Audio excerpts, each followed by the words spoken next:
Hello, welcome back to Made by Amanda Mao. I'm Amanda and I make stuff. For those of you who don't know me, I'm a crochet artist. I mostly make amigurumi plushie type items that I sell at market events and online. And today we are market prepping because I have an event coming up this weekend. We will see if the event actually happens. The weather forecast is not looking great and they haven't gotten back about a rain date or anything. So worst comes to worst, we'll have everything done for our next event. I hope I still have an event this weekend, but I have some things I wanted to get done and some stuff I wanted to chat with you guys about. So this is gonna be a market prep and chat kind of video. First things first, I'll show you guys what I am up to now, and it is printing these stunning custom labels that I made using the Munbin thermal printer. I am absolutely obsessed with it. First of all, look how cute it is. It is right in my Made by Amanda Mao aesthetic. I have mentioned before that I think thermal printers are an incredible investment for your crochet business. Even if you're not shipping stuff, I use them to print my shipping labels as well as making these custom stickers. But even if you're just using them to make stickers for anything, I feel like it's worth it because custom stickers are very expensive and the price of doing it on a thermal printer like this is just way more affordable, and I love the flexibility of being able to design these myself. In addition to saving money on stickers like this, you're also saving money on ink because thermal printers don't use ink, and that also makes your shipping labels and everything waterproof, which is just amazing. So it is super easy to print on the Munbin app, and I love that they already have sticker templates here for you if you don't feel like designing your own. They have a bunch of adorable designs, and I also feel like they have the biggest selection when it comes to different kind of colored stickers. I love using these like different color multi stickers. I have so many different colors from Munbin. I think they just have the most amazing variety. So if you already have a thermal printer and you are looking for supplies and stickers, definitely check them out regardless. They do currently have a Halloween sale for 15% off, but if you use my discount code in the description right now, it is for 17% off. So definitely go check that out. These stickers I am going to be putting on all of my bags that I give out at my events. They do have a QR code that links to my Instagram, and they just say thank you so much, and they have my little at me by Amanda Mao, and I'm gonna put them on my bags, I think. So I guess we can start doing that, and then we'll get into the event sesh. I know you guys have been waiting for it. I told you last week to expect it. We're having event sesh this week, and I don't want it to sound like it is coming from a place of, you know, complainy and whiny. I do kind of want it to come from a place of educating and just being transparent and making everyone aware of what it's really like to have a crochet business and be selling at events. I love this little area we got going on, by the way. Look at this little workspace here. I never film here, but this could be the vibe. Actually, my head is getting cut off. Let me fix that. Okay. So yeah, I just wanted to provide as much transparency and honesty as I can when talking about what it's really like to have a crochet business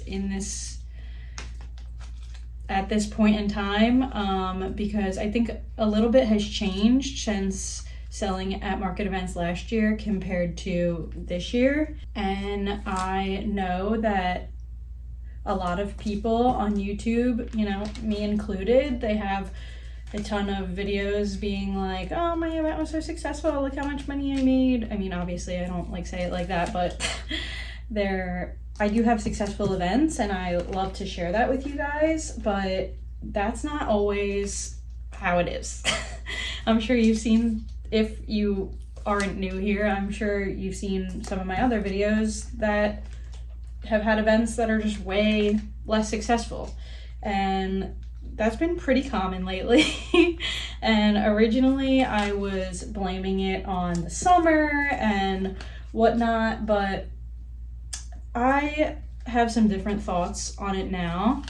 And after some situations recently. As you know, in my last market video, if you did watch that one, I was at an event where I had asked the event organizers if, when I was signing up, I asked if there were any other crocheters signed up. They said no, and I ended up showing up to the event and there were over 10 crocheters there, almost all of them selling amigurumi and plushies, like the same stuff that I was selling. Not the exact same, but you get the point. And it was just a little frustrating to see. And since then, I have had another situation where I kind of have all of my events planned out for the year based on events that were successful for me last year. And I wait anxiously for those applications to come out for those events so I can obviously sign up as soon as possible. And there was an event last year that was one of my most successful events that I was really, really excited to do again this year.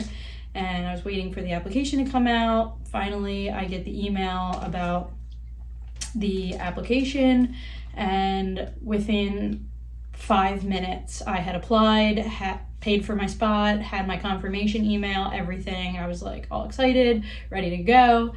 A couple hours later, I get an email from one of the event organizers saying that there were 3 other crocheters that had applied before me and I couldn't have the spot.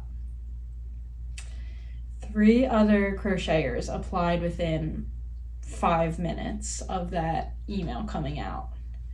And that was a bummer. They sent me my money back and told me I couldn't have my spot.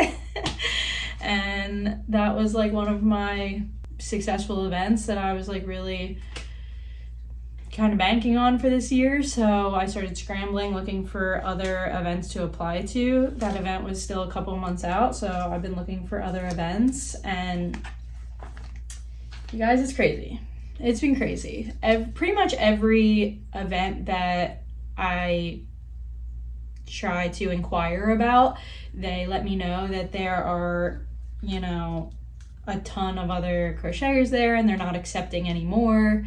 And that's been pretty common lately. And I appreciate them for obviously having a cutoff. I don't want to be at an event where there's a ton of other crocheters, and I'm sure they don't want that either. I just wanted to kind of talk about how saturated the plushie market is right now. Not that I'm just, like I said, sitting here whining and complaining about it. I just want everyone who is new to this to be aware that it is getting pretty saturated. And I understand that because, first of all, plushies are absolutely adorable. Who wouldn't want to make them? And there is a lot of success sometimes with selling plushies. Like when you have the right event and the right scenario, there's definitely a lot of success to be had. People love them. I mean, like I said, like I love them. So I get it. And I think that them kind of blowing up on social media and stuff, a lot of people are starting to pick up this craft. And I'm not gatekeeping it or anything like that. I obviously make these videos to show you guys how awesome it is and share my success and also my not successful moments with you. And I do believe there can be a place for everybody, but it's just been, I've kind of had to rewire my mindset about it. I did have a pretty successful year, like with the good events and the bad events, and I'm somebody that plans and I have everything documented, how much money I'm making, losing, all of that kind of stuff, what events are successful, what events are not successful. And I thought that by doing all of that, I could continue to be more successful, more and more successful. And I think that the fact of the matter of selling at market events, you guys can let me know in the comments if you disagree, but depending on market events for the majority of your business income is just an unpredictable thing. Some months I make a ton of money, some months I don't. You know, sometimes I have events that were super successful, and you could show up to the same event the next year and it's not successful because, you know, maybe there are a ton of other crocheters there that time, or maybe the weather was crappy, maybe the event got canceled.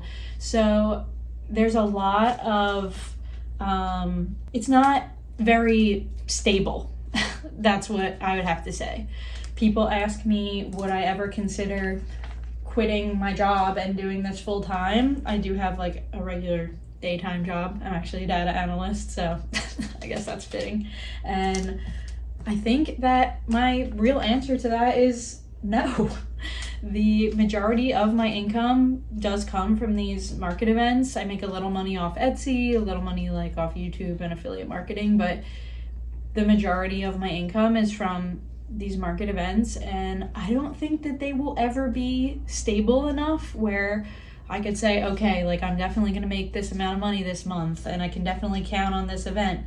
It's just too up in the air, and I think it's important for people to be aware of that. Yes, you can make a lot of money, but there's a chance that you won't. And that's just the harsh reality of it. So like I said, I'm trying to rewire my brain to think, you know, maybe I don't have to make a certain amount of money a month. At the end of the day, I do this because I love it. Like, the money is great, but this is a passion of mine, and I'm lucky to make any kind of money on it at all. And I think I need to kind of be more appreciative of anything that I make and stop beating myself up over not hitting specific goals, you know? As long as I'm doing something that I'm passionate about and I feel like, you know, I'm having personal growth, maybe that's enough. And, you know, whatever money I make along the way, that's great. I feel like I've been ranting about this for a while now, but I just kind of needed to get it out there and get it said, and hopefully just talking to you guys about it will, you know, help me with my feelings on it. Please let me know in the comments if you are dealing with similar things. It was really nice to see on my last video everyone commenting kind words about how they kind of have dealt with the same situation at their market events. So I just love to hear everyone's experiences, and I love when we all share that with each other, because again, sometimes things are amazing and things are really great and this is the best business ever, and sometimes it is just not that way. So you have to take the good with the bad, and maybe I just need to be a little more realistic about my expectations. And I want anyone who, like I said, is considering getting into this business to just be prepared. That's all. That's all I really have to say about that for now. I do still have other things I need to do that I wanted to show you guys, but that's the end of my rant, and I'm gonna finish doing these bags and then I'll show you my other stuff now that I ranted for like an hour. Okay, next I wanted to show you guys my new pricing method. I know, I'm insane and I can't stop finding different ways to price my plushies, but I will keep trying until I find one that I'm obsessed with. I do love my pricing gun, I'm not gonna lie. That's my current pricing method, and I do still use my pricing gun. However, there are certain things that the pricing gun doesn't really like work well with. Sometimes it just doesn't stick into certain things, and also when I'm like at an event, it's annoying to have to like use the pricing gun to price things if I'm doing it like last minute.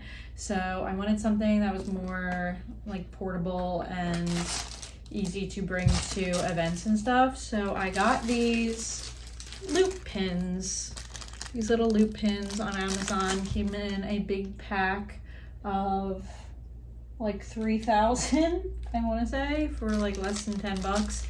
And they are 3-inch loop pins, and I think I haven't tried them yet, so we're gonna open them now. And sorry for this like ASMR. Okay, here's what they look like.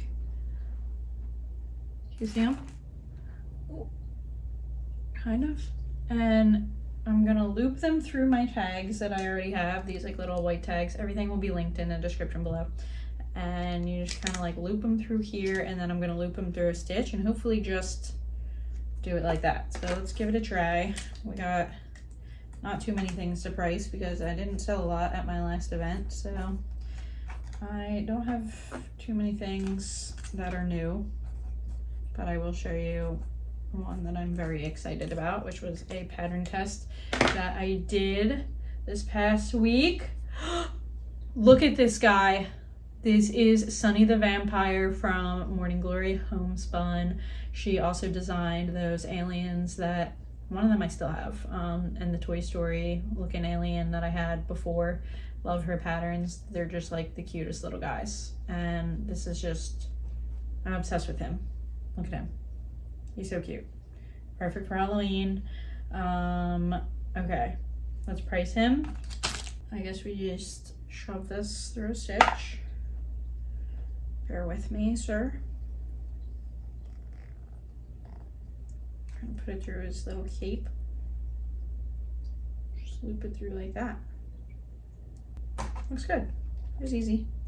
Here it is. This is nice.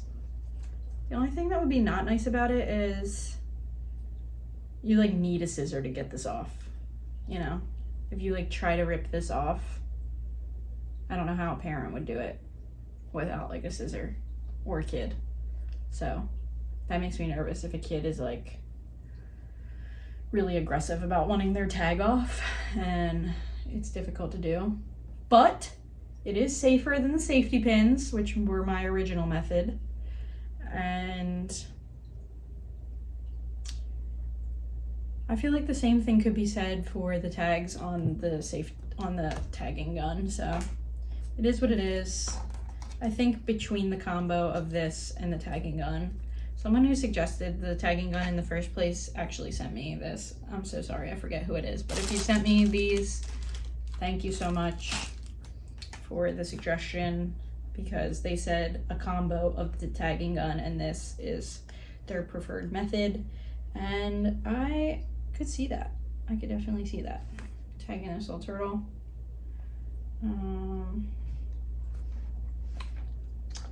This is definitely easy and quick. I say quick as I take like 20 minutes to hook it. Okay, there we go. Nice. I like it.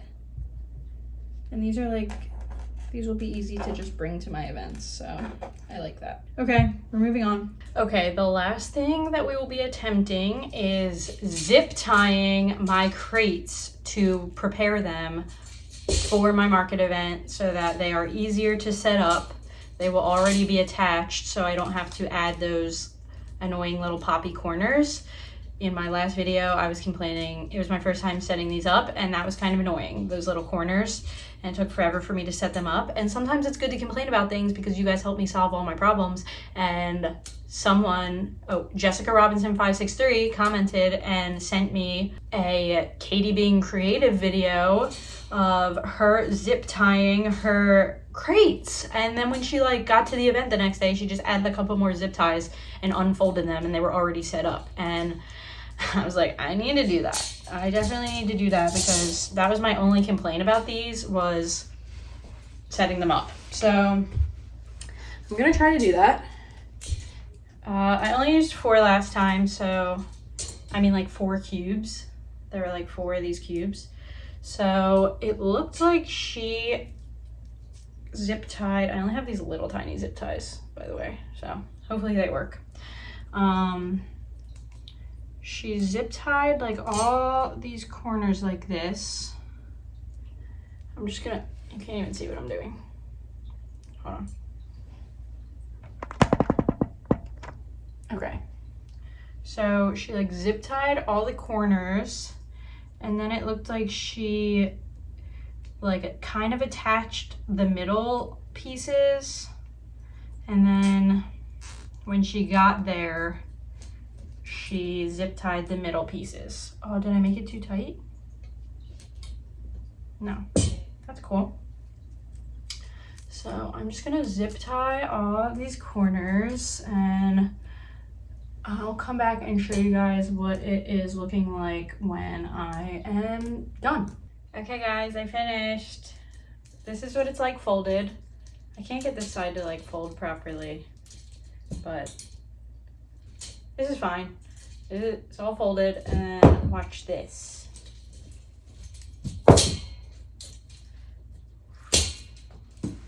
Bada bing, bada boom. Oh, it's upside down. Okay. So it just opens up like this. And then here are my top cubes up here. And when I get there, I will just zip tie these to the sides. And then I also have the middle shells. I can't reach. And I will zip tie those when I get there as well. And then here it is. It's like already set up. That is gonna save so much time and effort. I love this method. Thank you, Jessica Robinson and Katie Being Creative and whoever she found that from. So that is pretty much all we have for this market prep video. I don't have too much left to do before my event this weekend, thankfully. I am very excited. Make sure you subscribe if you haven't already so you don't miss my market vlog, market breakdown, if that event even happens. I will keep you guys posted. Thank you so much for dealing with me and listening to my event sesh. Obviously, let me know in the comments how you guys are feeling about things. And I will see you guys in the next video. Bye.